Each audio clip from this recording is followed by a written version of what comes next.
Okay, so this is just a reminder to our board members. I mentioned a few pieces of the bill that look like they either will require regulation or might, or have some room for discretion. Don't necessarily feel limited to that. That's why I presented the information about regulations and what generally what kind of can and cannot be done by regulation. So if there are other areas of the bill that are potentially ambiguous and that may need a regulation to, quote, implement, interpret, or make specific portions of the bill, you can think open-mindedly about those as well. But just keep in mind that the further out there you get into kind of the nitty-gritty of it, the more time it's going to add to the process, the more complexity to any regulation package that needs to be developed and all that. So again, just keep that in mind, that you're not limited necessarily to what I've talked about, but do try to just stick to the big picture. And then the next slide. This is the last slide. I wanted to give these are just a few examples, not exhaustive. And I think Lori did a pretty good job in her discussion before mine, talking about some of the things that the BRN has done so far. It may seem, it seems like some public members do kind of have this perception that not much is being done. That's not really my opinion. The first bullet point talks about the NPAC, which before the bill was even law, BRN staff were hustling to get announcements out, soliciting applications, getting that process underway so that the NPAC could be formed as quickly as possible, given that all the advisory input, that the NPAC needs to provide advisory input on this. So that was done pretty quickly, in my opinion. And as we've talked about, the NPAC has established subcommittees that are actively meeting, discussing, and formulating input. The next bullet point mentions the interested parties meeting. That was, in my opinion, that was fantastic. A lot of public participation at that. There were a diverse group of participants sharing diverse perspectives and sometimes contradictory perspectives on AB 890. So it was, to me, kind of fascinating to hear all the input, since sometimes it sounds like we're kind of in an echo chamber getting the same comments over and over. So as Lori said, there's, depending on how the process goes, possibility for more of those meetings, but also we're kind of balancing that with the need to progress this.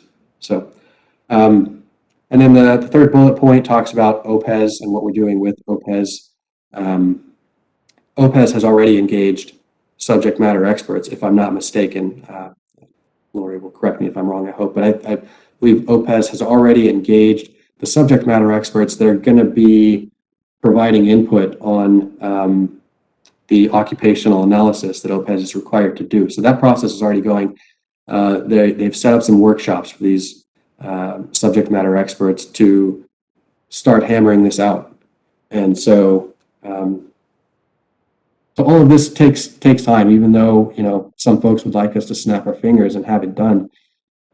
Administratively, it takes time just to recruit subject matter experts and get them meeting.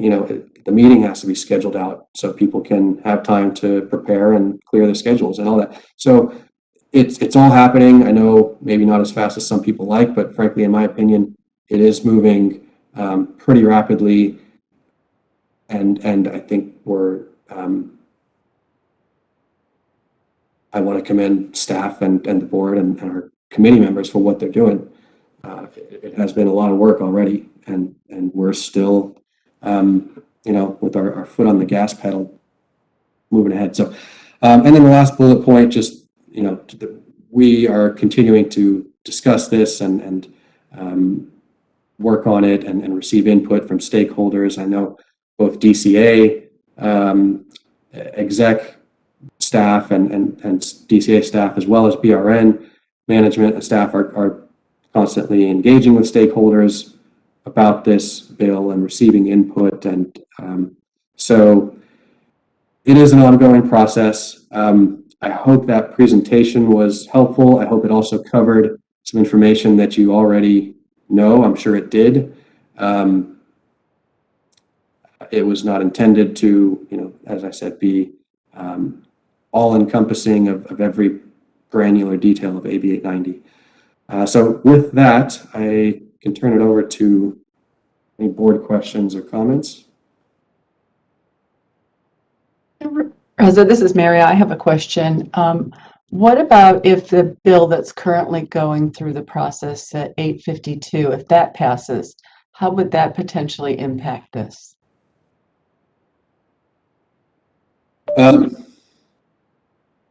I would have to look at that more closely and research that and get back to you.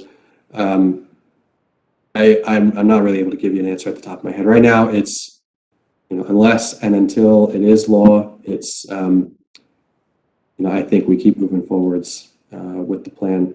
I mean, with the implementation plan of AB 890. I don't know the exact status of it, but as you know, it could change. It could. A lot of things could happen before it actually becomes law, if it does. My concern is that if it adds additional sort of ambiguity, that it could require more, regulations that will just, delay this process even further. So it depends on what it is. If it passes and we see, okay, under this new amendment, we're going to need, it might change things in a few ways. So for example, we've already got regulatory packages pursuant to the current existing law that are in the process and under review. If this new bill passes and changes something about those regulations that are proposed at that time, we may have to go back and revise those regulations, and that will delay things. On the other hand, it may be something that we have regulations that are underway that are not really affected by changes that are made by the new bill, in which case our regulation package can continue. And meanwhile, we could start right away on another regulation package that addresses the new requirements. It's not entirely impossible to even have two kind of concurrent two regulation packages that are concurrently being processed, and one kind of being a little bit conditional. So I think a little bit we'll have to kind of wait and see and just roll with the punches to some extent. Of course, we'll want to track the bill and prepare and as best we can so that we're kind of prepared for whatever may happen, so that once it does happen, if and when, we can kind of hit the ground running with it. So we'll continue to do that and monitor it and track it. But until it's actually effective, I think we keep carrying on. And if it does change something about what we're currently in the process of doing, we'll simply have to, at that time, determine whether we have to take a step back and maybe detour, or if we can kind of continue. It may be something that maybe it changes a regulatory package that's already in the process, but not in a real significant way. In that case, it might not delay the process all that much. On the other hand, if it's a major change to the regulatory package, you might have to go pretty far back in the process, revise the language, go back out for another public comment period, etc. So, yeah, it's a good thought, and you're right to kind of be aware of that pending in the background. But we'll keep an eye on it and just take this one step at a time with an eye for what may be coming a few steps ahead. Does that help? Yes, it's helpful. Thank you. This is Betty. I have a clarification question over this supplemental exam. when you were talking about it, it sounded like if we had a supplemental exam, then that would have to be taken before a nurse practitioner was released to have a practice. If we don't have that, then that makes it a lot easier. Nurse practitioners have a lot of certifications in different things, and maybe we should not add another supplemental exam for them and use the exams that they have acquired.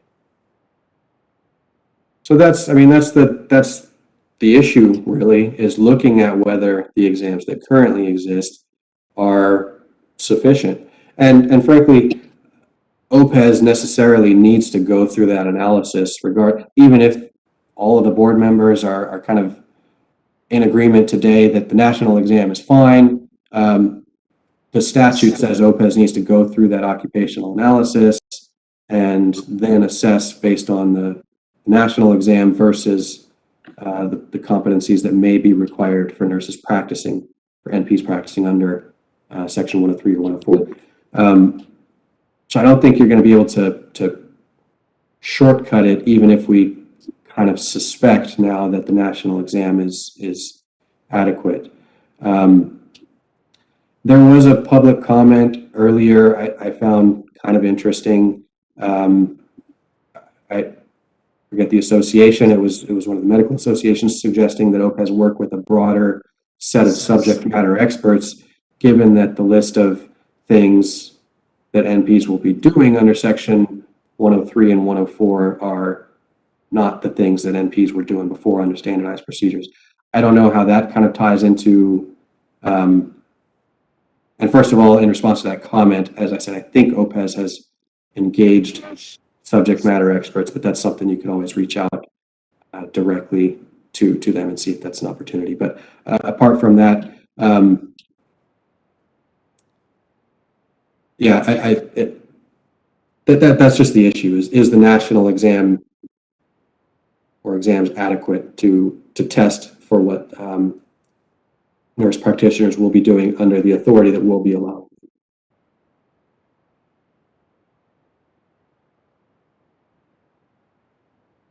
And of course, I don't think we have it on the agenda to go too much into detail specifically about that issue today, but it's something that you could discuss at future meetings if you want to dedicate an agenda item to that and share your perspectives on the national exams and this issue generally. Can I answer your question on the supplemental exam? Yes, thank you. Okay.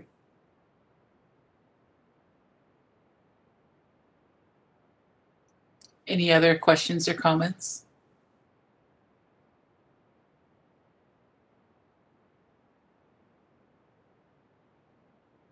Reza, thank you for that presentation. Do we need to open it up for public comment, or was it just? Yeah, it's my pleasure.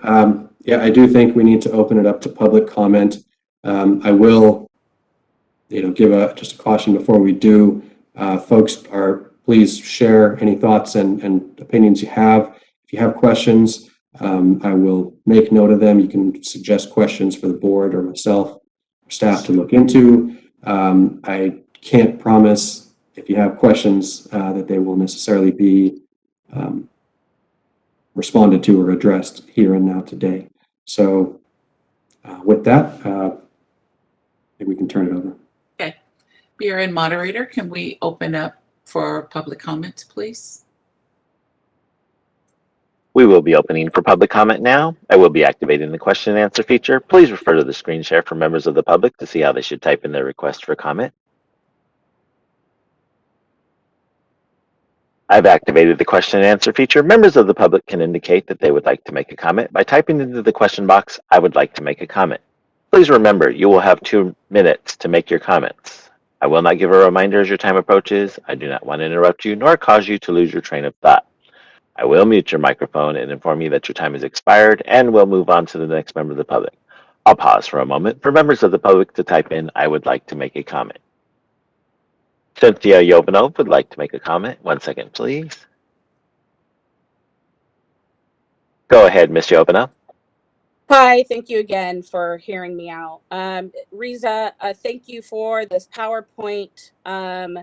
However, as I said previously, this should have been done on the inception of the NPAC to educate the board, the public, and the NPAC committee. I wanted to point out that this bill has been approved as of August 31st, 2020. We are almost close to 1 year out. So I'm not impressed with how this is moving.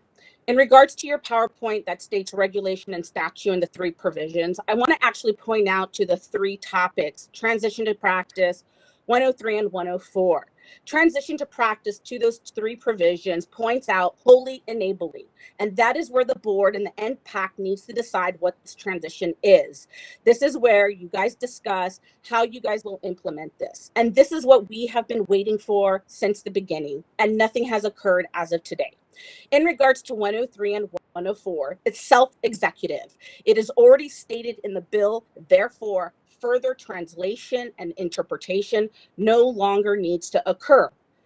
Your interpretation is a bit of misinforming and shows again the lack of insight and understanding of this bill, because again, we are 1 year out going in circles. It's like watching grass grow and it's not happening. You're looking for zebras when it doesn't exist. This is what happens in medicine for failure of diagnosis. The interpretation of this bill is you are looking for words that don't exist, interpretation for the zebras that don't exist. The comments about the last meeting in regards to the special interest group was actually a crap show. It was not positive and it was not engaging. They were just interested parties worried about their economics.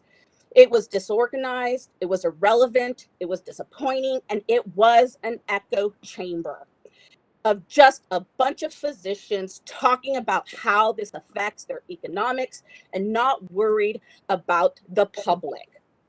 They were not concerned about how the gaps in healthcare occur. It was just nothing but an outcry when specific to behavioral health, the patients that are suffering the most. You have physicians that with intent do not have applications with Medicare and Medi-Cal and charge patients anywhere from $100 to $150 an hour. And what they do is they do not. Thank you, Ms. Jovina. Rekanita Jokson would like to make a comment. 1 second, please.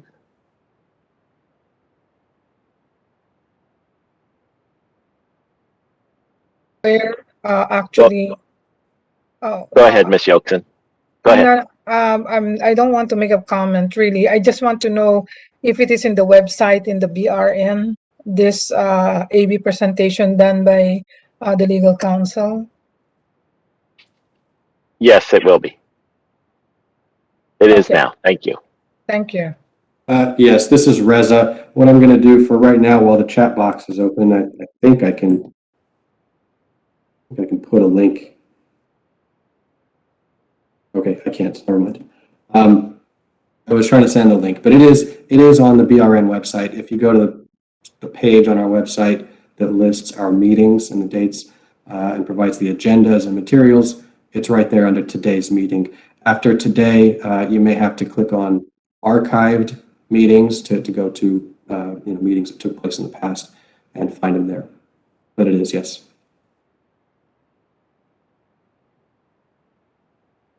Board President Trujillo, there are no other public requests for comment. Would you like me to close this window? Yes, please close the window. Thank you.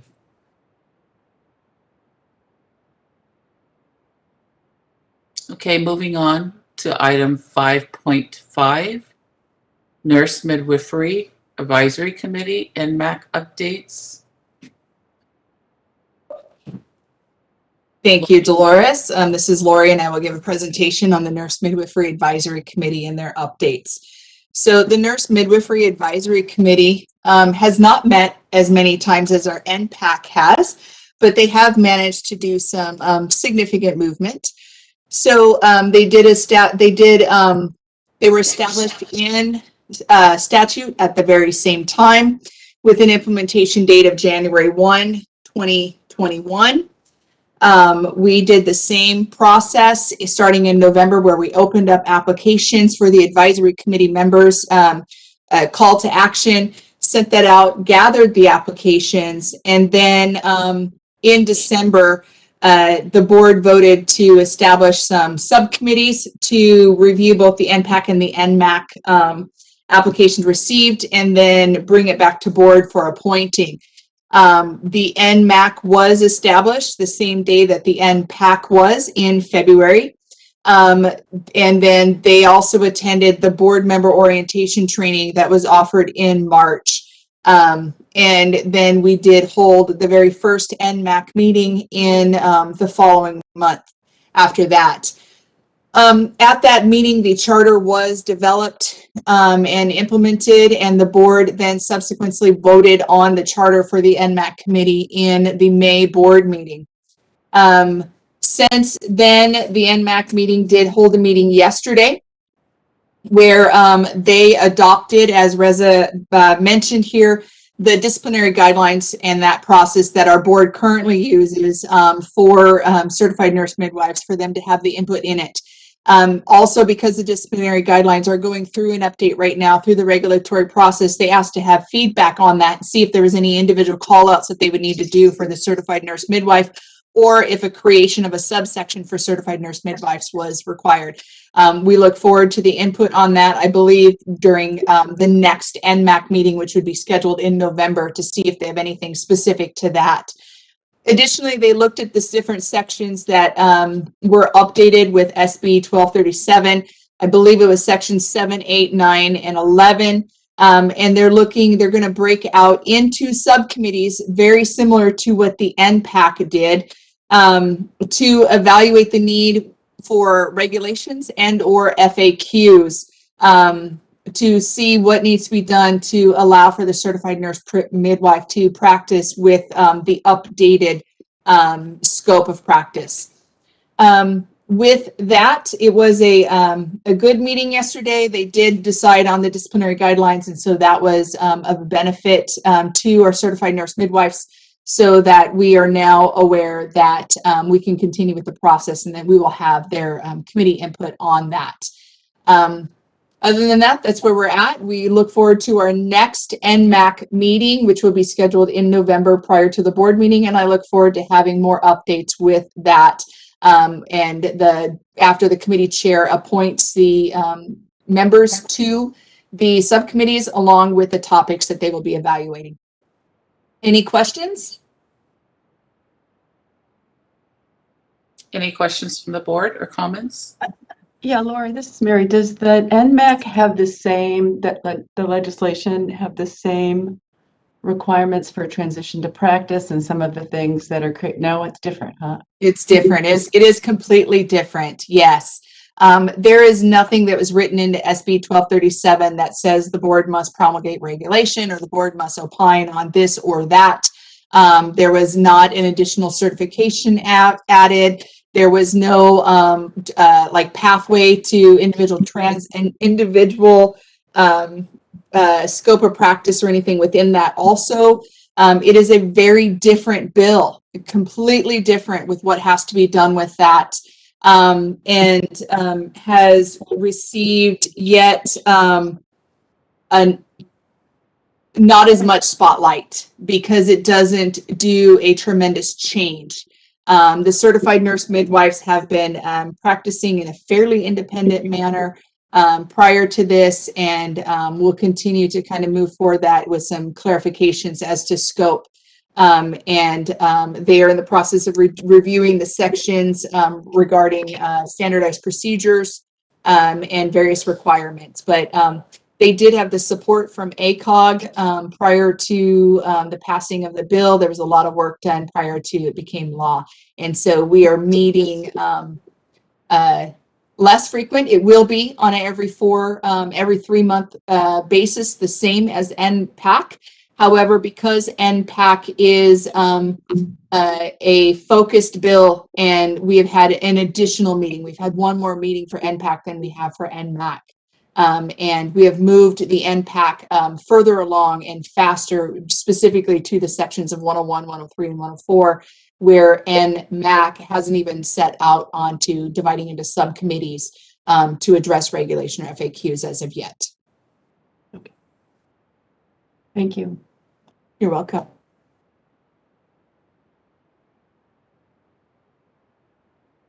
Any other questions or comments from the board?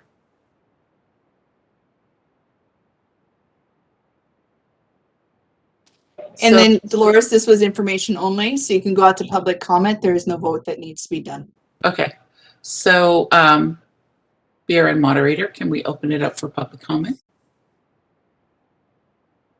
We will be opening for public comment now. I will be activating the question and answer feature. Please refer to the screen share for members of the public to see how they should type in their request for comment.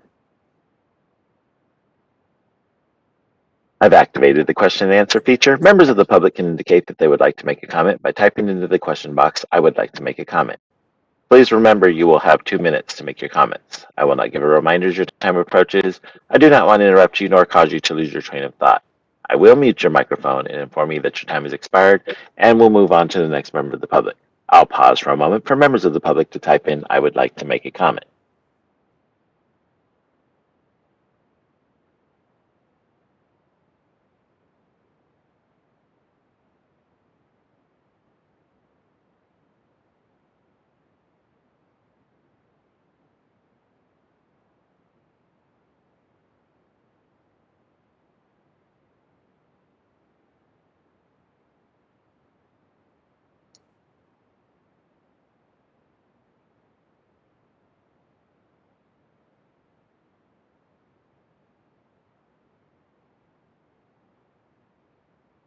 Board President Trujillo, there are no public requests for comment. Would you like me to close this window? Yes, thank you. Okay, moving on in the agenda. Item 5.6, discussion and possible action regarding the continuation and role of the Advanced Practice Registered Nursing APRN Advisory Committee. I believe this was brought back onto the agenda from the last meeting. That is correct, Dolores. We had wanted more information. Lori, can you update? Yes, I'm not sure that we have additional information, but Reza is present as well, and we'll kind of discuss what's happened in the APRN meetings, NPAC and NMAC meetings going forward, and really look at the makeup of this committee, the advisory committee, whether or not it needs to continue in its current form, whether it needs the chapter revised, or whether or not it would be sunset, and a formulation of 2 new committees would then come out of this. And so this is where the discussion was. This was brought forward in the May meeting after the implementation of both NMAC and NPAC. And in the May meeting, Mary asked for this to be brought back forth in August, so that the board would have some time to really kind of think about this and listen to the public comment and look at, how this works within the board. One of the things that I started as coming into this position was looking at our advisory committees, looking at our current committee structure, and how everything reports to the board. There is a statutory requirement that has the NPAC formed. There's a statutory requirement that has the NMAC formed. There is no statutory requirement for the APRN or our NEWAC committees.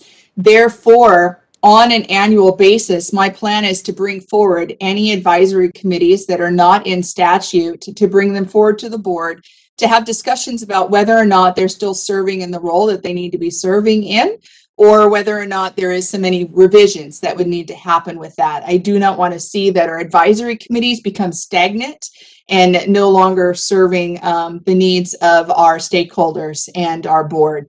And so the first one to be brought forth is the APRN committee, and that was on by choosing, of course, because that is the committee that does now have an overlap.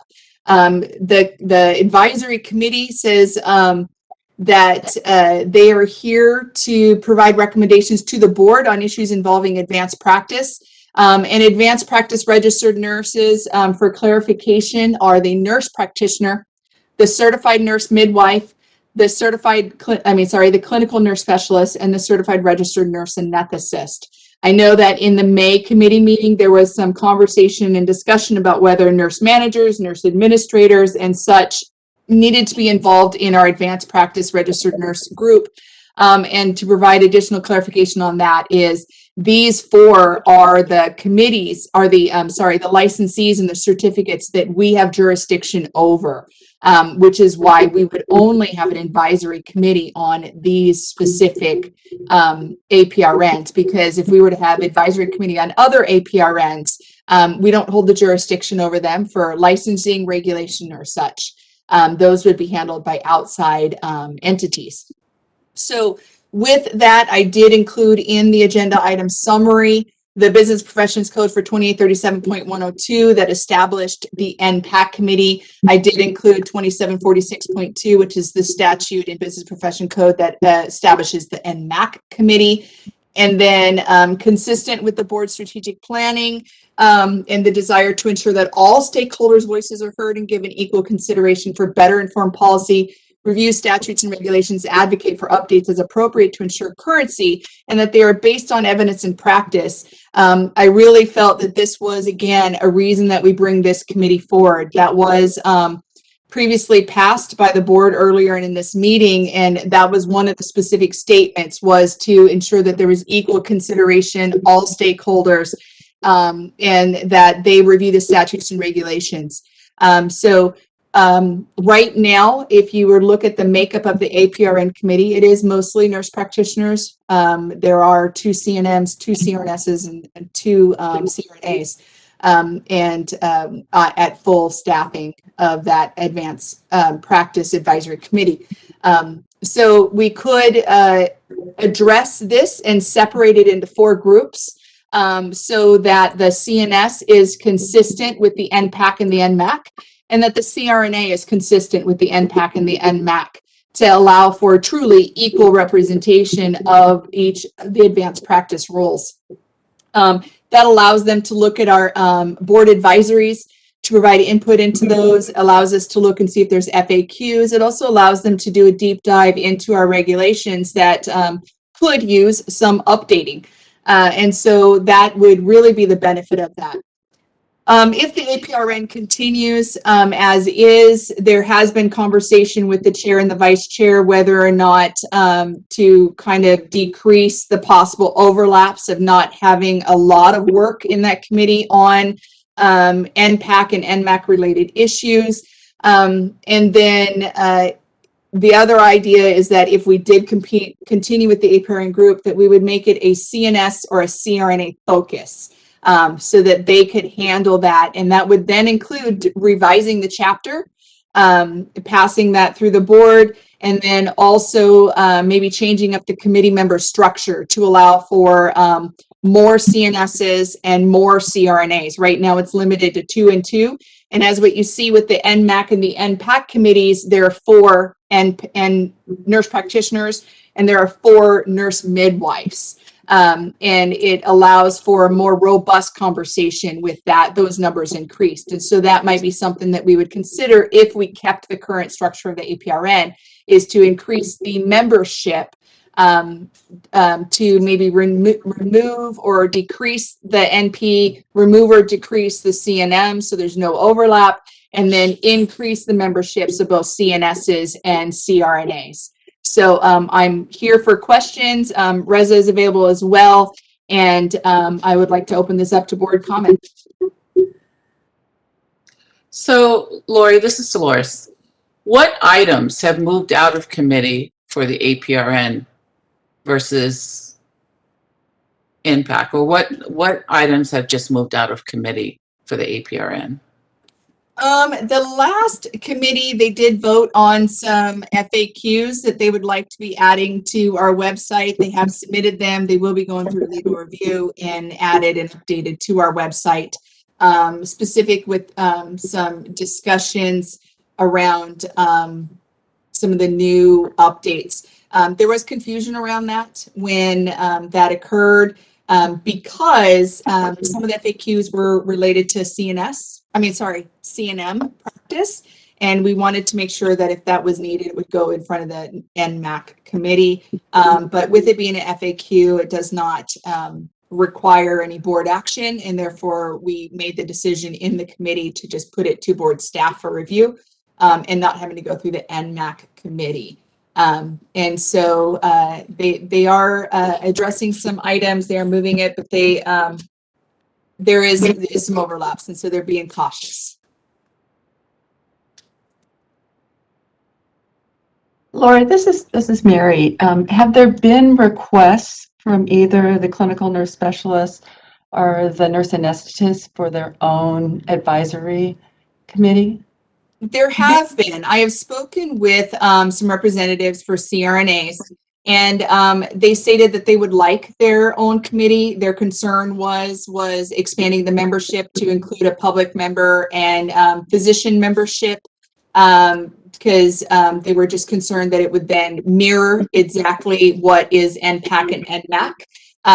But other than that, they did say that they would support it when I did have those conversations with them. As I'm sure you guys are following with the legislative committee, there is a bill that the CRNAs have introduced to expand their practice into the dental offices. And that is something that if they had their committee, that would probably maybe be discussion, involve more public comment, and allow them to do that. What they're looking for with the passage, if that bill is passed, would be to allow the CRNA to hold the permit versus the dentist to hold the permit for anesthesia. And so there are some definite items. If you also look within our regulations, there's not a lot of specific regulations for CRNAs or any really clear outlined scope of practice within our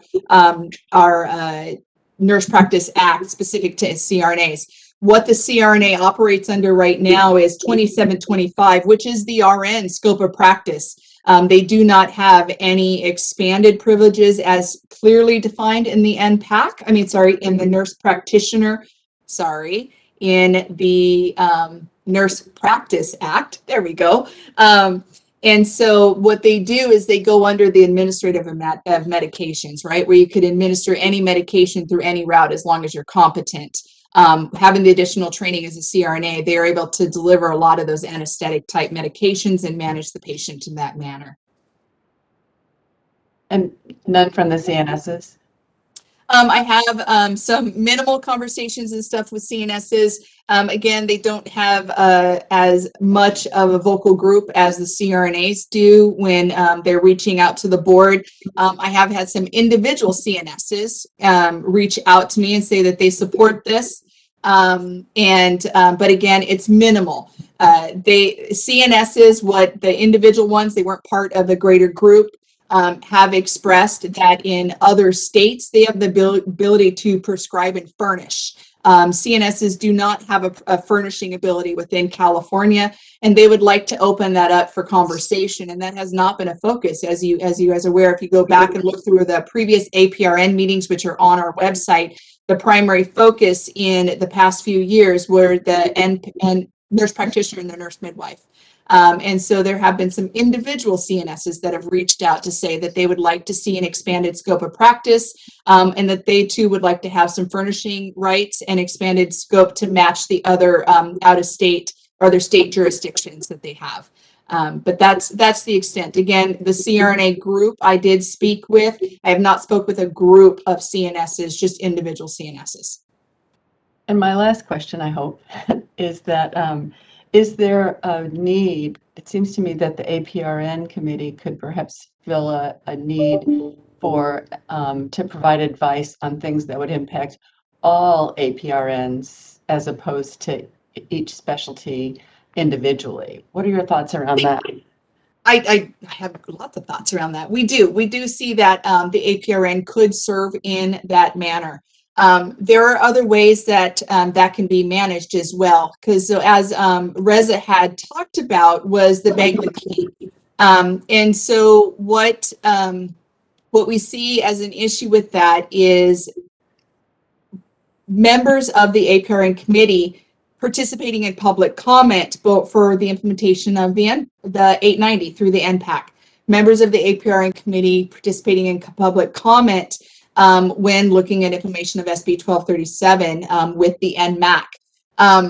They have been very vocal with that, and that is accepted and wanted, and we want to foster that. It becomes difficult with that when they have the same business onus within APRN. If we were to separate it out and not have the same business need, then the members of each one of these 4 committees can go and participate in each one of the other 4 committees. They can make public comment freely. They can be part of the agenda items. They can go on there and take care of that business and do that collaboration between those 4 advisory committees because they don't have the same business focus.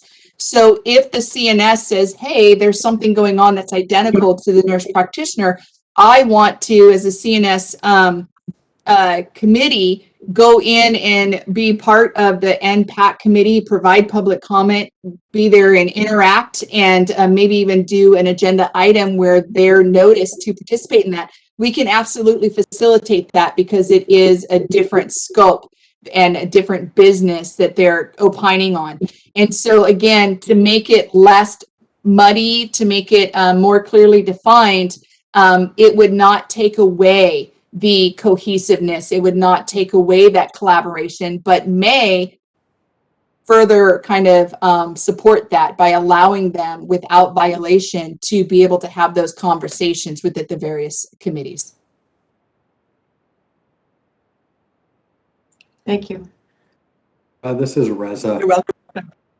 Just wanted to also add to respond to Mary's question. So, Mary, I think you were asking maybe the APRN Advisory Committee is kind of a space for discussion of issues that affect all the APRN groups in one space. So I think, we've been having these discussions about what may, what ought to be and what may be the future of the APRN Advisory Committee and some of these proposals like Lori's talked about. One of the rationales for keeping the APRN Advisory Committee has been what you just said, Mary, that it's a space for kind of collaboration among the APRN groups, and it can be a space to deal with issues that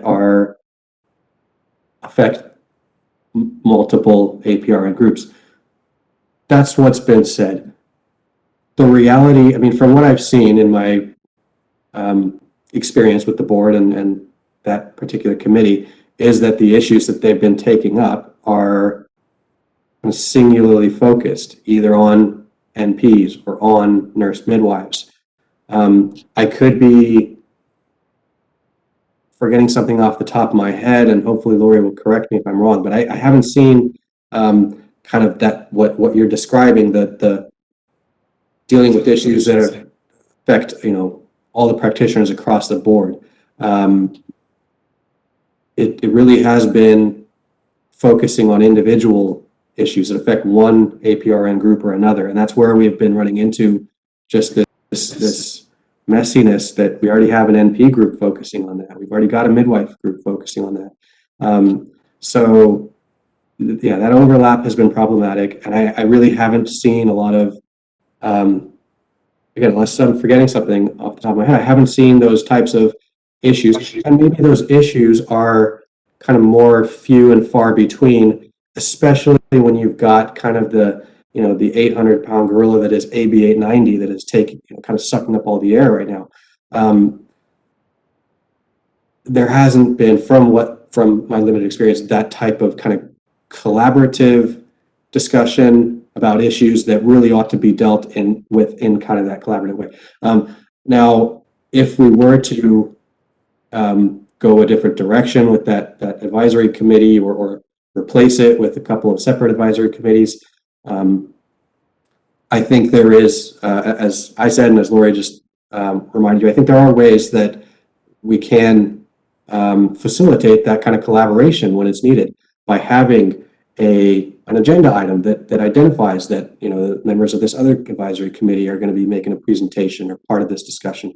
There are ways to do that. It's not going to be that difficult. But I think, given that from what I've seen, those issues are kind of few and far between, it seems like, when looking at the cost versus the benefit of what we're getting right now out of this specific committee, there are other ways to accomplish what the stated benefit of this committee is. And in fact, we haven't been seeing that benefit recently. And that's not to take away, I know the members of that committee put in a great deal of time and effort to prepare for those meetings.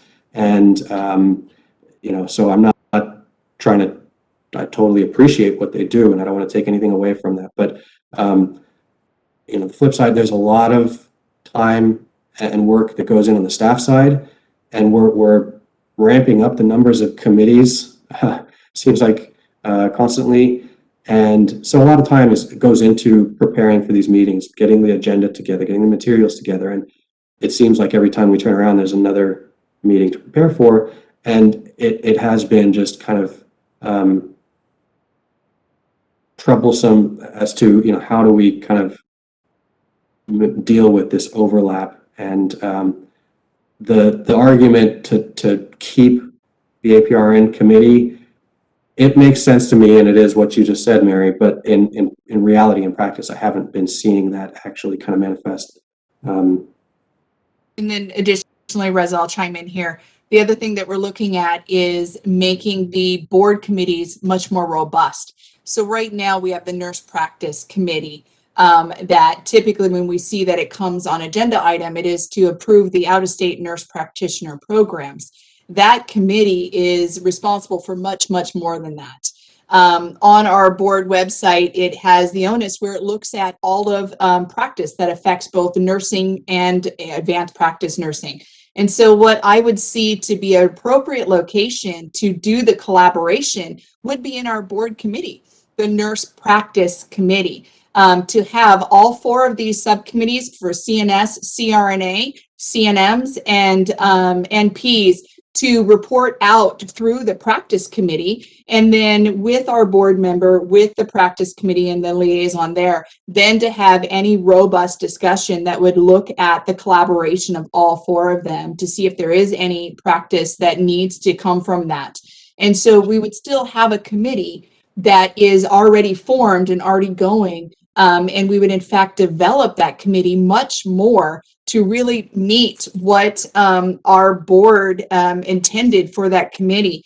On our website, if you look at the practice committee onus, it talks about that sorry, I'm going to pull it up here real quick. It says nurse practice committee.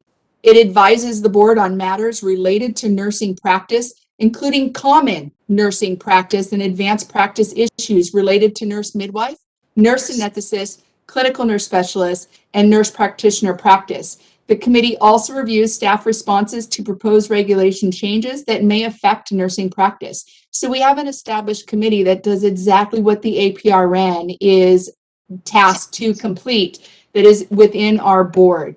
And so what looks like to me a very clear thing would to have the four advisory committees making their recommendation to that board committee so that they can evaluate the intertwine and the overlap and the APRN matters that affect all of them.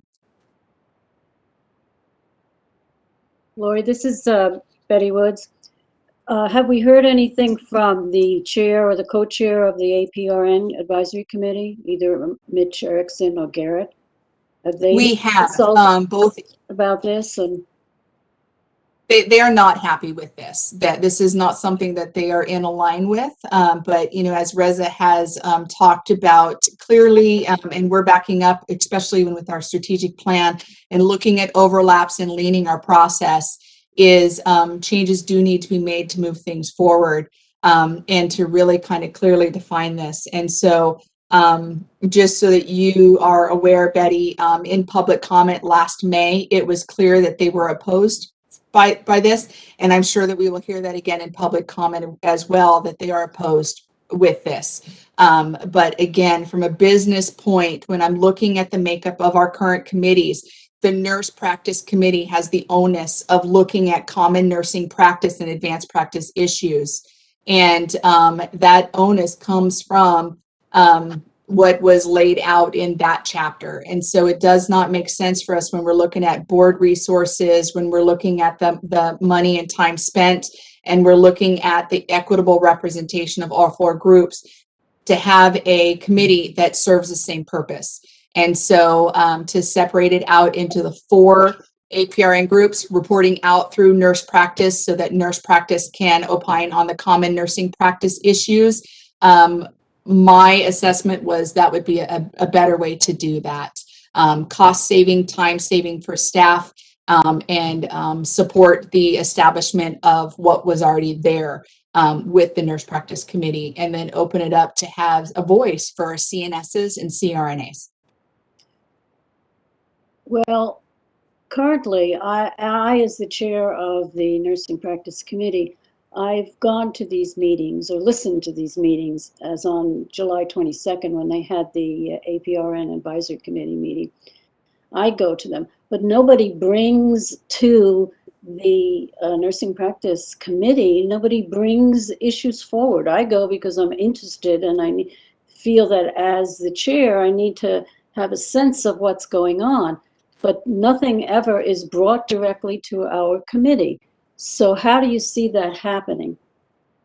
That's the reason specifically, Betty, for this revision. Absolutely. We're not seeing items being brought to the practice committee, and we need to. In one of the previous APRN committees, there was some discussion about why this wasn't going. And I said, well, you guys have to make a motion. The motion is to bring this to the practice committee. They made that motion. We did bring that to the practice committee at that point. That was, a while ago now. So with this restructuring, Betty, I hope to support that all of this stuff comes to the nurse practice committee. We were able to report it out to you, through you, and get a really robust conversation to make sure that the focus on each one of these 4 groups occurs, and it occurs within that practice committee. So, Lori, there's nothing, if we form these 2 committees and sunset the APRN, those members could possibly go into the other 2 committees if we decided to form them, correct? And we did yes and no. Yes and no. So I'll speak on that. The nurse practitioner committee is already open. It's already been formed. The members that were nurse practitioners within APRN did not apply, and if they did, were not appointed to that. So they would have to wait 2 years for the next appointment cycle, and if that's what they choose to do at that point, those nurse practitioner members can be considered for the Nurse Practitioner Advisory Committee. That is identical to the Nurse Midwife Advisory Committee. There is, to point out, one of the nurse midwives that is a member of the APRN committee is a member of the Nurse Midwife Advisory Committee. She is serving in a dual role in both of those committees, and that is something that has been brought forth as potentially a concern, and Reza is evaluating that. Right now, he didn't see anything really kind of outstanding with that, but yes, definitely that is being looked at and evaluated. Now, if we do form the CNS committee and CRNA committee, the CNS members would be the ones that would be applicable to apply for those positions on the CNS committee. And the CRNA members would be the ones that would be applicable to apply to the CRNA committee. We would not make it open to a nurse practitioner or a nurse midwife to then apply to those committees, because it would not be pertinent to their license and expertise. Okay. I was struck by earlier, we talked about the last MPAC meeting and how robust the participation was and the conversation was. Do you find any of that in the APRN committee? I heard that there was quite a large group in attendance for the MPAC committee meeting. Is that also the same for the APRN committee meeting? It is not the same. So what we've seen so far, and today right now I could look at our board participants, we're at about 120. total participants, 121, it just changed to right now, that are here and in attendance for our board meeting. At the last stakeholder meeting, we had well over 200 for the NPAC committee that were on. Yesterday's meeting with NMAC, we had close to 100. When we had the APRN committee, we had under, I think, 20 or 25 in attendance. It is not a widely attended meeting and not a lot of stakeholder involvement.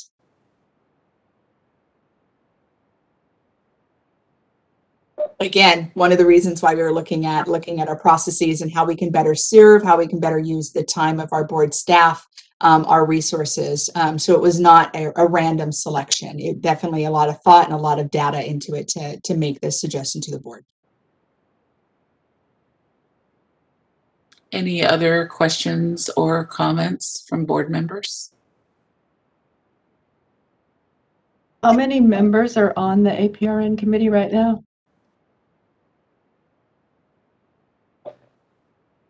Thank you. Sorry about that. The APRN committee right now is by charter, it's to have 4 nurse practitioners, 2 CNSs, 2 CNMs, and 2 CRNAs. Currently, I don't think that we are full staffed. Let me check. 1, 2, 3, 4, 5, 6, 7, 8, 9. We have 10 members. So it is fully staffed. So it is full staffed, yes. And with one of them serving in the role as in the NMAC committee at the same time as the APRN committee. Yeah, I think if I recall correctly, Dolores, that was sort of by design when we were looking at who we were going to recommend for the NMAC committee, that there would be some overlap between those 2 groups, or at least someone who had the history. Sorry, just so that you know, one of the people is not on, so it says Ruth is not on. I'm so sorry. And then Hillary will be leaving as well, so we will drop down to 8 real soon.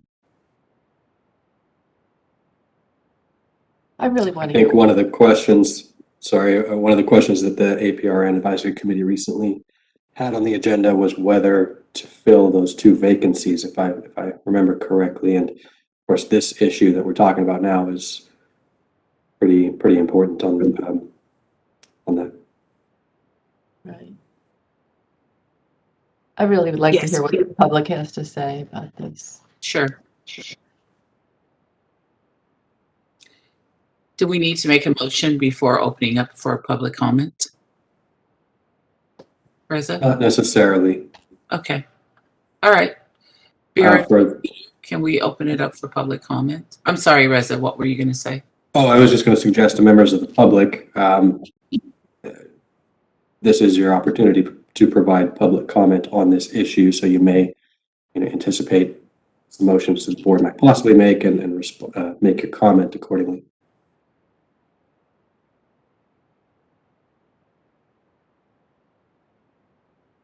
PRN moderator, can we open it up for public comment? We will be opening for public comment now. I will be activating the question and answer feature. Please refer to the screen share for members of the public to see how they should type in their request for comment.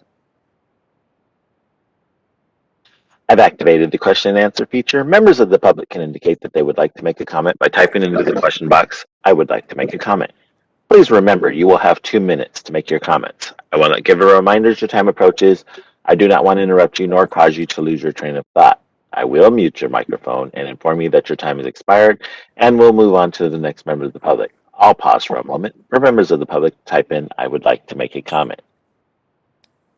Kristen Rhodes would like to make a comment. 1 second, please.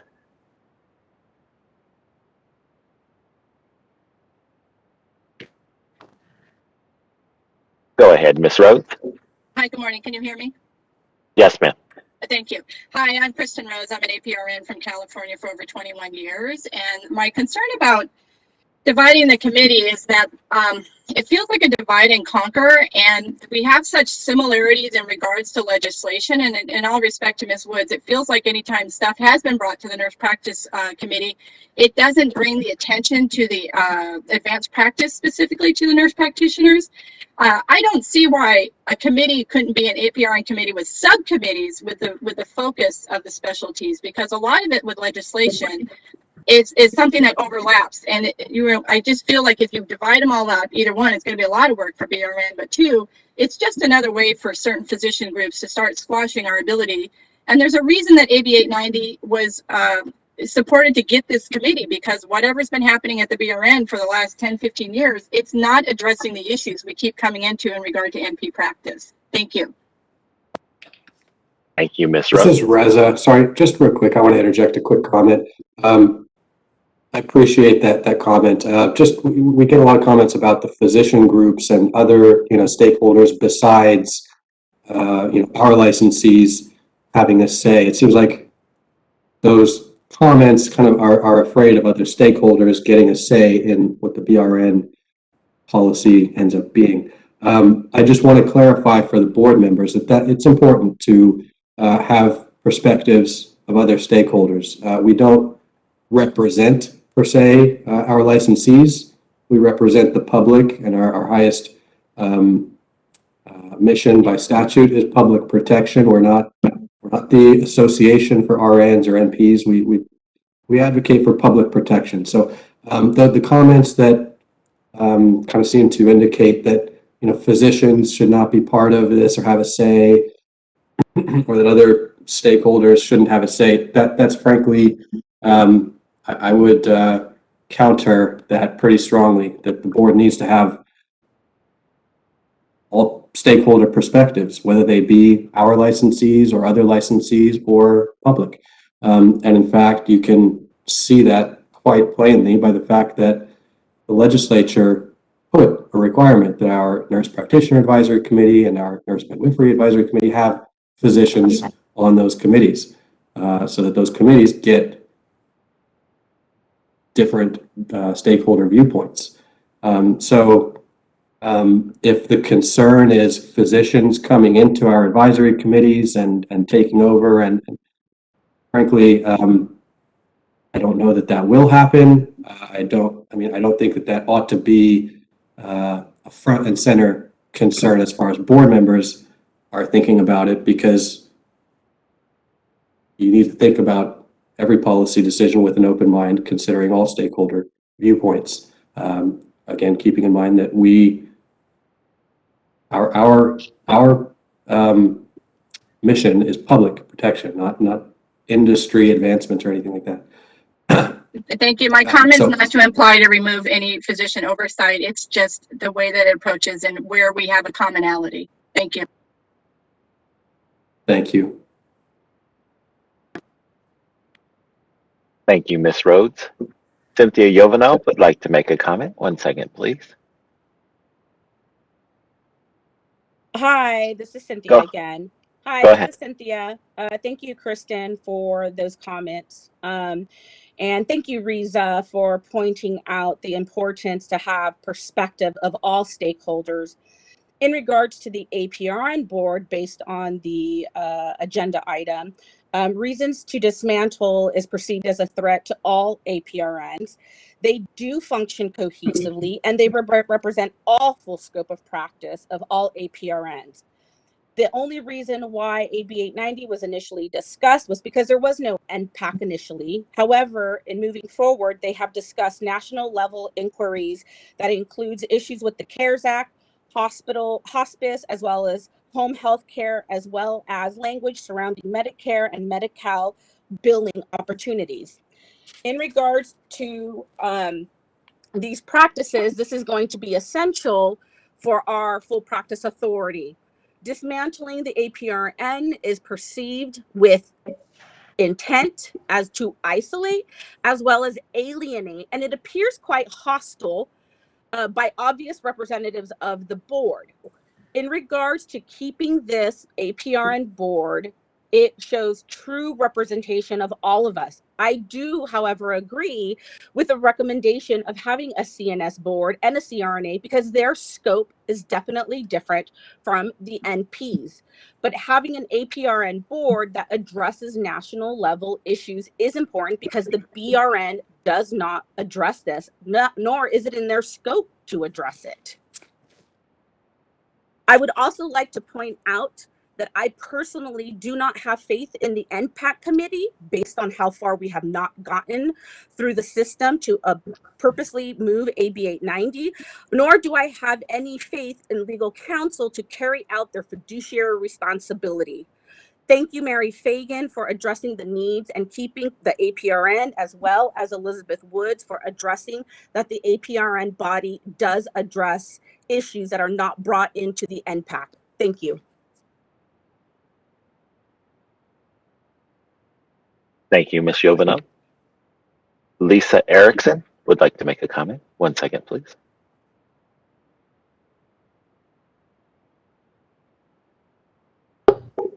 Go ahead, Ms. Erickson. Yes, hi, Lisa Erickson from UC San Diego Health.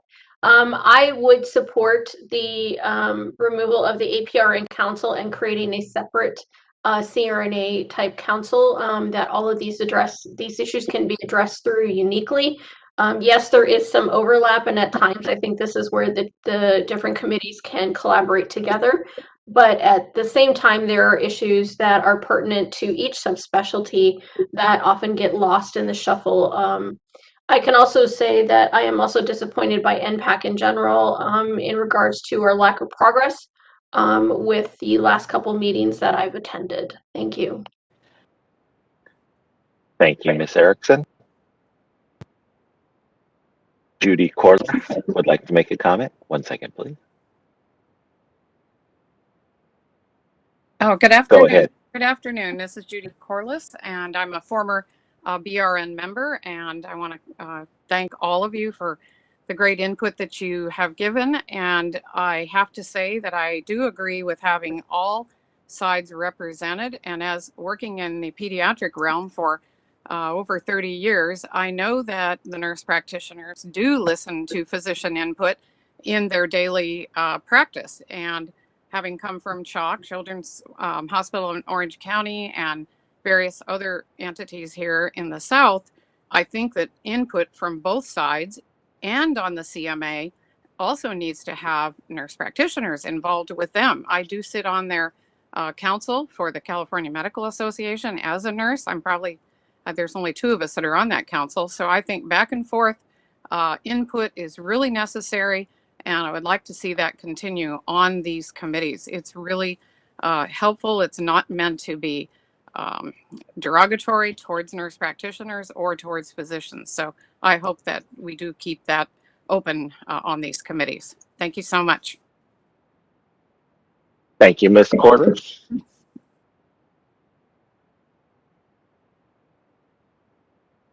Board President Trujillo, there are no other public requests for comment. Would you like me to close this window? Yes, you may close the window. Thank you.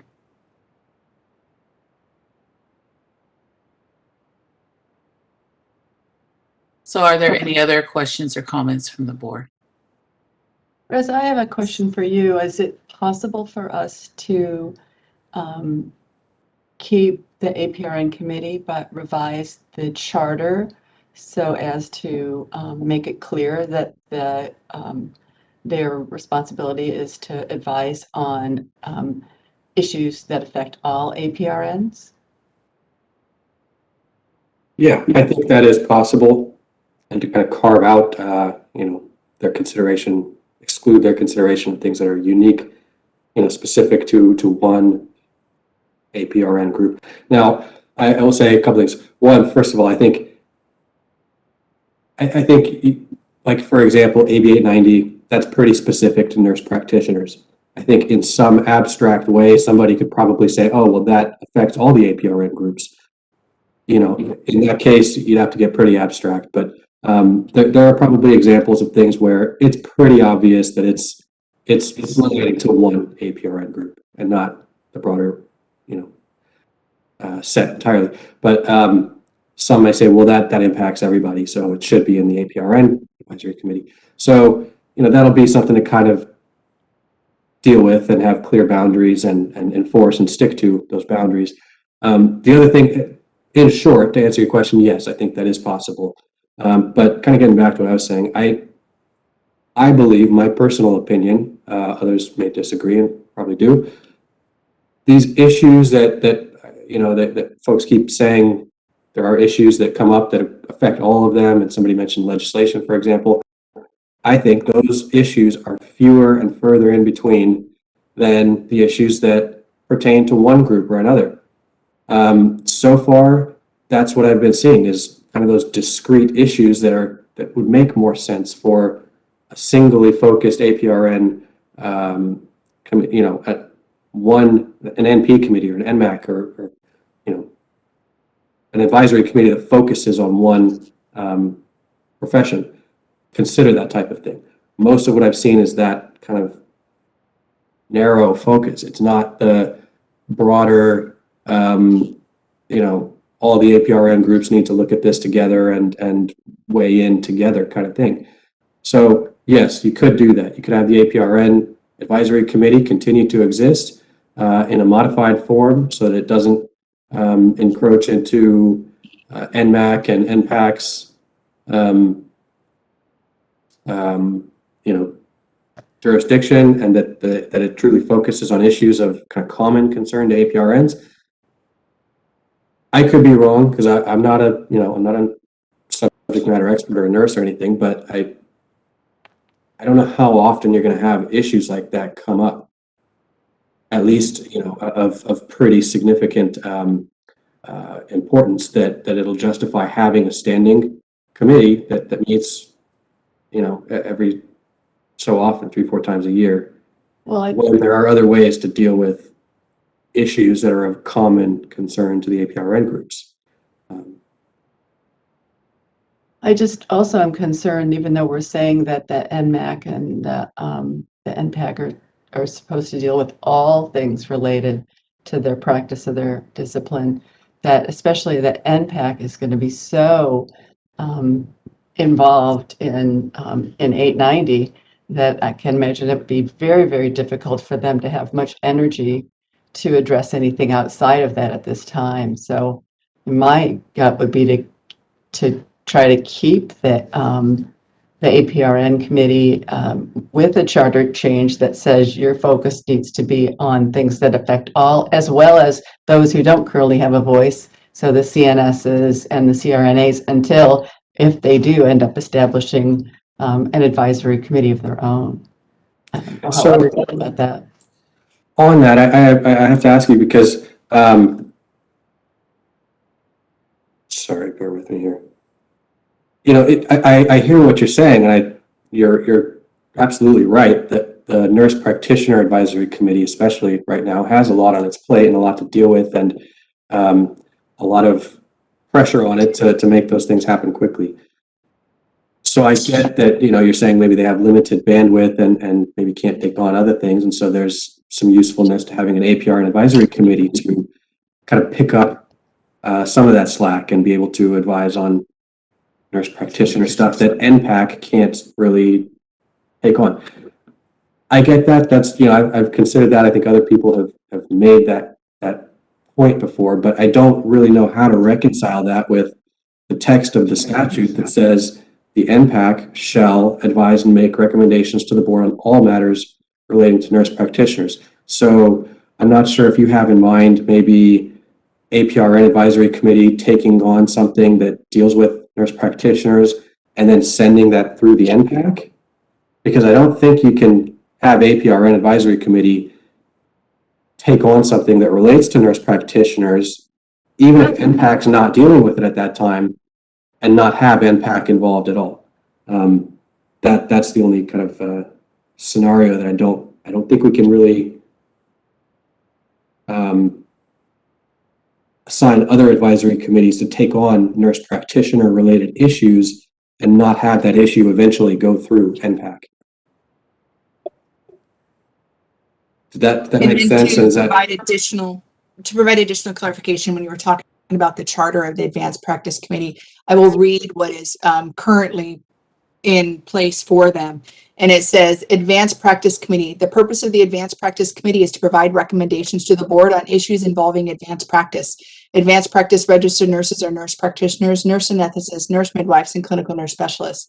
The goals are to clarify and articulate regulatory sufficiency of the 4 advanced practice roles and recommend change to the Nurse Practice Act and rules. Second goal is develop recommendations for advisory statements related to advanced practice nurse functions. 3, review national trends in the regulation of advanced practice and make recommendations to the board. And 4, collaborate with other board committees on matters of mutual interest. And so that is the charter that was put into place in 2017. That has not been what we've seen from this committee. It has been a focus of NPs and CNMs. And, you know, just when you're looking at, is this serving the purpose that it was designed to? It is clear with the evidence that it has not. And then now with the 2 passages of statute that do require NP and a CNM, separate advisory committee, it really looks at an overlap, especially when the nurse practice committee that's already informed is there and serving these identical functions. And so it is a duality, of course, and just excess time and board staffing resources in that. When you talked about having the Advanced Practice Committee stay in place and then adding 2 additional committees, that again is a cost and undertaking board resources and board staff time as well. And that would be a lot to take on. Could we do it? Yes. Is it something that I would recommend by looking at our staff loads at this particular moment with all the things that have to be done in order for us to make all these updates and go through sunset and such? I don't think that would be something that we want to do. So if we were to disband this committee, there would be -1 and then add 2. We're only at 1 more committee load. It would equal out more. If we were to keep this and then add 2, that really just kind of taxes it even additionally. And so I don't know that would be a smart move resource-wise at this moment to do that. However, again, if the board recommends that, I will carry that out. I'm not convinced personally, because we didn't hear anything from the public, that there is much of an appetite for a CNS advisory committee or the CRNA. I would like to hear from them that there really is that appetite, because I have a feeling that if there isn't, we're going to disband this one, and then we have specialties that really don't have a voice, as well as I think we perhaps lose out on the opportunity for a group to provide advice on things that impact all. We do have 2 current CNSs as part of APRN and 2 current CRNAs as part of APRN. So we do have a voice for them, and they can automatically transfer to the new committees and continue that voice in that process, and would allow for 2 additional members of each one. At the last APRN committee, they did bring in an additional CNS, and that might be a role that she would be interested in. She was there as in the public comments and provided some public comment, and was specifically recruited by the members to have her voice there. This would allow for that voice to actually become a permanent voice, to allow for 4 CNSs to be a part of a committee versus the 2. So we are seeing that the APRN group has been actively recruiting CNSs to come in and participate in public comment. And that actually, instead of having to participate in public comment, it would allow for them to have a place for them. And that place would be within the new CNS committee. They were responsive when asked by the APRN committee. I do not have anything that would tell me that they would not be responsive with the CNS group. Additionally, one of the members has a dual CNS and NP, and I'm sure that he would be very willing to go in and take a term and represent CNSs throughout the state in the role in that advisory committee if formed. Betty, what do you think? Because you've participated in the APRN committee. I have not had the opportunity. Well, I think because of the changes that are going to take place with 890 and the nurse practitioner, the nurse midwife bill, I think that this committee is going to have to refocus anyway because of that. And maybe it will be to give more of a voice to the other advanced practice roles. So I'm not looking to see that this is disbanded. I think it will automatically change just because of what's going on. And they do deal with issues that probably are not going to be taken in the 890, like, for instance, Medi-Cal, Medicare, home health. And so I'm not, at this point, feeling that it should be completely disbanded. Can I ask a question? This is Reza. So we talked about, currently we've got this APRN advisory committee that has, all of the members from all the different APRN professions. Mhm. If that's the group that's going to represent CNSs and CRNAs, I'm curious about, your thoughts on the logic of having a group that's mixed with CRNAs, CNSs, NPs, and midwives, focusing specifically on CNS issues and specifically on CRNA issues. When, by contrast, the NPAC has a group that's primarily, NPs focusing on nurse practitioners issues, and NMAC, same thing.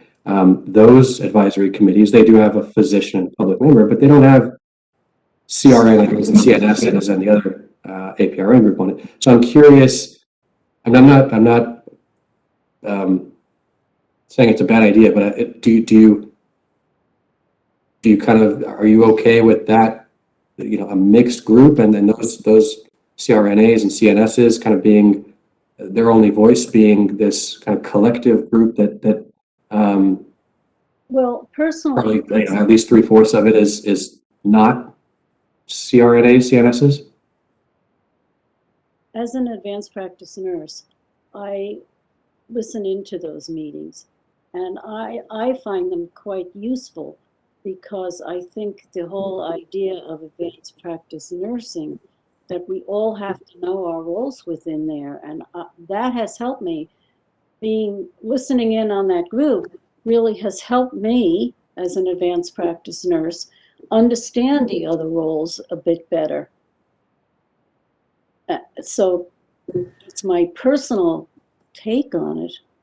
I don't know what else to say about it, other than I think it's helpful for nurses in general to find out what everybody does and how that impacts healthcare. And we're talking about, our mission is to be advance healthcare for the public. And as an advanced practice nurses, I want to know what the other advanced practice nurses do. I want to know what nurses do in the hospital and outpatient. So that's just my personal take on it. But I think sometimes as nurses, we don't know a lot of times what other nurses do and how that impacts patient care and healthcare in general. It may be a bit far-fetched to some people, but that's my personal take on it, and that's why I think that this group should remain as it is, and maybe change focus however they need to. So this is Dolores. If they're going to change focus, Betty, I think that they are. I'm just saying, maybe they are. yeah, maybe, and it looks like they might, right? Then why wouldn't we want to have an equal opportunity for the CRNA and the CNSs to have their own group where they can focus, zero in on practice issues, And you could still, I mean, all of us have the opportunity to listen in. You would still be able to listen in on their meetings and, you know, It's discover what it is about their practice or any questions that you may have. it's separating them. Yeah, That's well, the thing that I don't care for is this separation. We have this group here and this group here and this group here, and nobody sits together and talks about in general, what's happening with them. so how is that being done now? So how is that information from the NMAC and the NPAC going to the APRN committee? And how is that information used by the APRN committee? I don't know how it's getting there. That's been one of the issues that I think I raised before. I don't think there's a good connection between these various groups, and maybe some of it may have to do with this whole Bagley-Keene stuff. But I think that there's not good communication between these groups. But I think if you had the separate groups, those separate groups would each report to you as chair of the nursing practice committee. So you would. They don't now. But that's something that we're looking at, correct? Yeah, we are looking at that. Yeah. So that would be a way for each to have an equal voice, but they would all still report out to you. And this would be a pivotal opportunity for you to know what was happening in each one of these groups, and also to help guide them if they needed it. If we have the one group that represents all of the advanced roles, then that group can talk to me, can give me the information or whatever it needs to do. I guess I'm just not convinced that having all these various different groups separate instead of a group called the Advanced Practice Nurses Sure. for me personally, it doesn't make it any better, but I can only give my personal opinion about it. So Yeah, I mean, all these different groups, there's 3 versus 4, correct? If we had a separate group where the CRNAs have an equal voice and the CNSs have an equal voice, but they all came together under you, and you're that umbrella that they're going to come together under, that communication would be more streamlined. The CRNAs and the CNSs would have an equal voice along with the NMAC and the NPAC committees and they would have opportunity to really focus in on the issues affecting their practice. Because it doesn't sound like right now that a whole lot is coming out of the APRN committee. And it seems like it's a little scattered, but I've only started looking at this recently, in all fairness. So why wouldn't we want to give that same voice to the CRNAs and the CNSs? well, they have right now a way that they can give their voices. Whether they've not used it properly is another issue. But there is, with this committee, they certainly have a voice. Dolores, don't you think if there was a big appetite for that, we would have heard from some of them during the public comment? Don't know. Yeah, I mean, I just want to make sure that we're not making an assumption. And from my perspective, we don't have CRNAs that work in my facility, but we have a lot of clinical nurse specialists. And I can't think of one thing that our clinical nurse specialists are concerned about that's regulatory in nature right now. And I'm not, we could be a one-off here. Well, that's your facility. I mean, compared to all the rest of the facilities. Agreed. That's only the experience I know, but Mary Fagan, I do have a CNS that is on our is an NEC. I could ask if she has any comments, if you would like to hear from her from a CNS perspective. I can see if she's on today and elevate her if you would like to have a conversation with her. If this is not the time, I'm totally okay with that as well. I mean, I think I'd want to hear from more, frankly, not just. Absolutely. Yeah. But Yeah. Well, we're going to open this up for public comment, aren't we? I have a comment before you open it up, if you don't mind. This is Imelda. I just think with this going back and forth, I think we should continue to have the APRN and kind of revisit that in a year. Things will probably change. Hopefully those particular individuals will join some of the other committees. But for now, I think we just should let them continue and reevaluate this, either 6 months or a year from now. I'm not sure what the time frame would be, but I'm not ready to dismantle the APRN Advisory Committee. Thank you.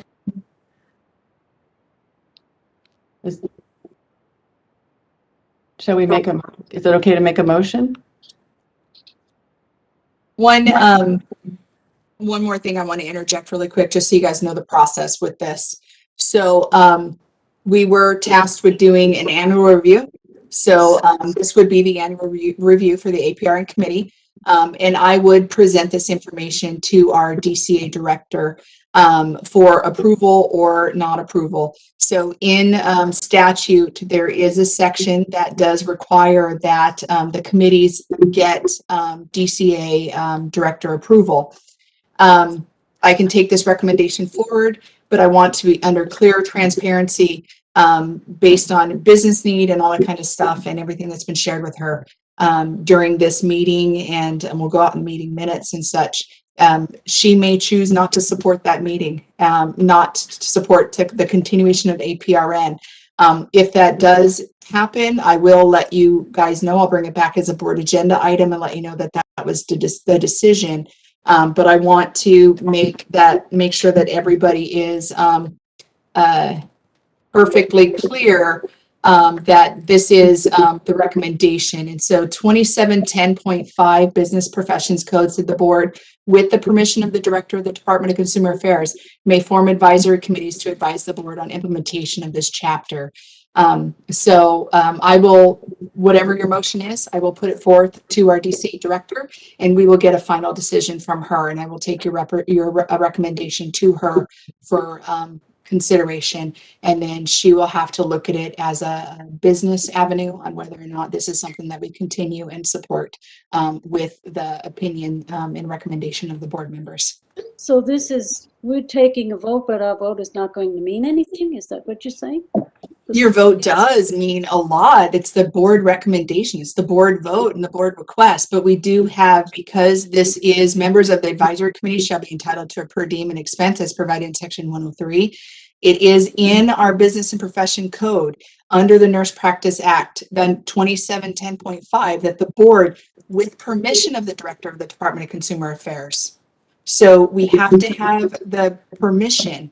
So the board can, and your recommendation will be set forth, but I want to have true transparency here that says on an annual basis, we will be bringing forward the committees that are not in statute, review them, make recommendations as a board, and then that information will be presented to our director of the Department of Consumer Affairs for permission or removal of that permission.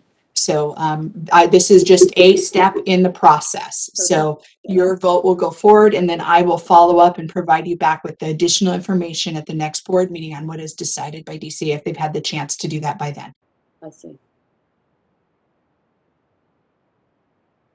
Mrs. Reza, is it the motion to keep the APRN Advisory Committee? Is there any part of the motion that deals with changing their scope, or was the motion to not make any changes at all? I don't understand. I don't think there's a motion I don't think in there's a place motion yet. on the floor yet. Oh, I'm sorry. I thought Imelda was proposing to keep them.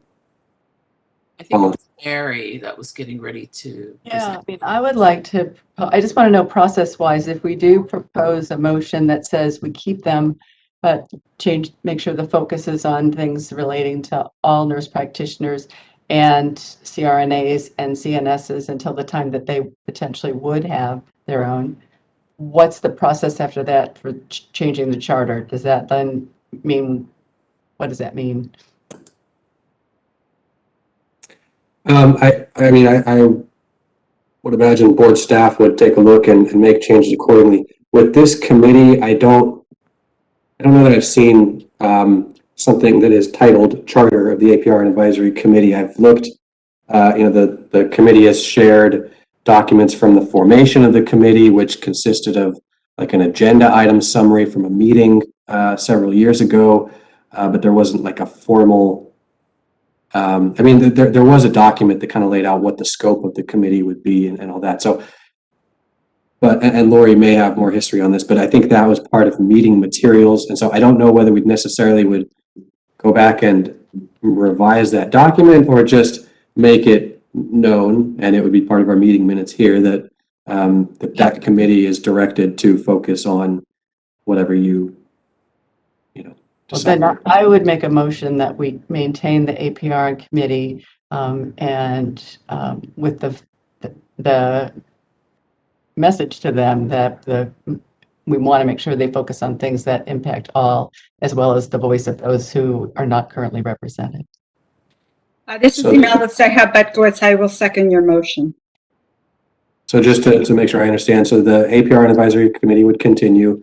Their focus would be revised such that they focus on CRNS issues and CRNA issues, as well as issues that affect all APRN groups, right?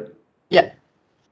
But not NP issues or nurse midwife issues. I mean, I guess the thing, Betty, you know too, because some of the things that you're talking about, like the Medicare, Medi-Cal, those probably don't impact CNSs, right? So it maybe impact more than one. I don't know, but that has overlap. Maybe that's it. Do you know what I mean? Because I don't want to. No, I I know. don't want to focus them too narrowly. If there's just something that doesn't impact, say for instance, CNSs who aren't going to be out there billing, or at least not most places. Well, I don't know that they do or don't. I guess I would like to see the focus probably evenly distributed on those advanced practice roles. However we want to say it, maybe not evenly distributed. Yeah. Okay. I don't want to just lock them in something too narrow. Right. Mm-hmm.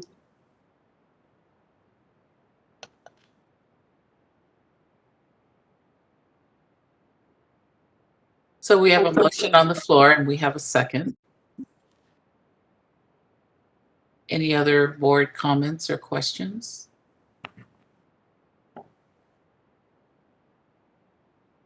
Reza, do we open it back up for public comment or take the vote? Because we had public comment just before this. Yeah. Legally, I think you've done what you need to do. You've got the public comment on this agenda item. If you feel you need to get more, you can. But you have already done public comment here. Okay. So we'll go ahead and take the vote. Dolores Trujillo votes no. Elizabeth Woods? Woods, yes. Imelda Ceja-Betkowitz? Imelda, yes. Jovita Dominguez? Jovita Dominguez votes no. Susan Naranjo? Susan votes yes. Mary Fagan? Mary Fagan, yes. Okay. So the motion carries. I would like to take this opportunity right now to take a break in the schedule. Thank you. Yeah. Say half an hour. Maybe, let's see, 12:57, maybe 1:30. Is that okay with everyone? Yes. All right. See you at 1:30. Thank you.